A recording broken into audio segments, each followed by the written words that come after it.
10,000 টাকা আল্লাহ 1500 টাকা এলে ভালো ফান হয়ে যাবে। 1500 টাকা একটা ফান হয়ে যাবে। হাজার হাজার মানুষ একটা থামের উপরে আল্লাহকে ডাকবে, সেজদা দিবে। ও দরদিরা 2000 দিতে পারলে ফান একটা নতুন বড় ফান আমি লাগে দাও।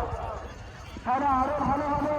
ফান মসজিদের লেখি পাবে 2000 হলে 1500 হলে একটা ফান হয়ে যাবে।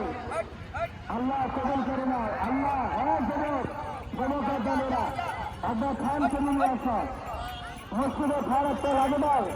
সবাই শান্তি, সবাই ধর্ম, রাম শান্তি, রাম শান্তি। তারা শান্তি দিতে গেলে কষ্ট করতে হবে। কিসের কষ্ট রে? কিসের কষ্ট? রাম শান্তি, এত সুন্দর রঙের বাজার। রাম শান্তি না হলে তুই নামাজ কাজা করিস, রাম শান্তি না হলে তুই রোজা নাই, রাম শান্তি না হলে তুই আনন্দে ঘুরতেছিস।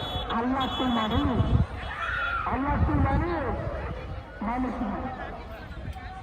বাবা নতুন মুক্তি 7 তালা মসজিদ আপনার মতো প্রমাণ পরিষদ ওই মসজিদে একটা ফল লাগে না। এই মমিনেরা ফলাতে একটা নেকি একটা কারাই করে দাও। 2000 টাকার একটা ফল হবে, জীবনের গায়ে মাঠ হয়ে যাবে। আল্লাহ কোনোদিন আগে করবি না, ব্যবসার মধ্যে কোনোদিন মাছ খাবি না। খোদার কথা আল্লাহ তোমাকে ভালো লাগবে। ভেতরে একটা ফল নিয়ে আয়। এই ঘোড়া মিস্ত্রি করে একটা ফল নিয়ে আসো। মাত্র 2000 টাকা হলে ফান হবে, বড় ফান। এক ফান দিয়ে মসজিদ কমপ্লিট হয়ে যাবে। ও আল্লাহর বান্দা 2000 টাকা একটা রুটি দাম না, এক জোড়া সরপতের দাম না।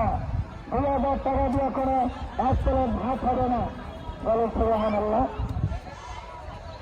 একটা মন্দির আছে, একটা মসজিদের ফান নেবেন। আমি দাওয়া দিচ্ছি একটা মসজিদের ফান নাই। আল্লাহ কবুল করুন, আল্লাহ আল্লাহ একটা মমিনের বাচ্চা তুই যদি ফান দিয়ে দাও আল্লাহ, আল্লাহ কবুল করুন। আল্লাহ একটা মসজিদের ফান লাগে বাজারা জোড়া বিভিন্ন বহু টাকা নষ্ট করে ফেলছে আল্লাহর বান্দারা। এই আল্লাহ গুমরাজপুর চলে গেছিলাম, মসজিদে একটা ফান দিয়ে আসছে। আল্লাহ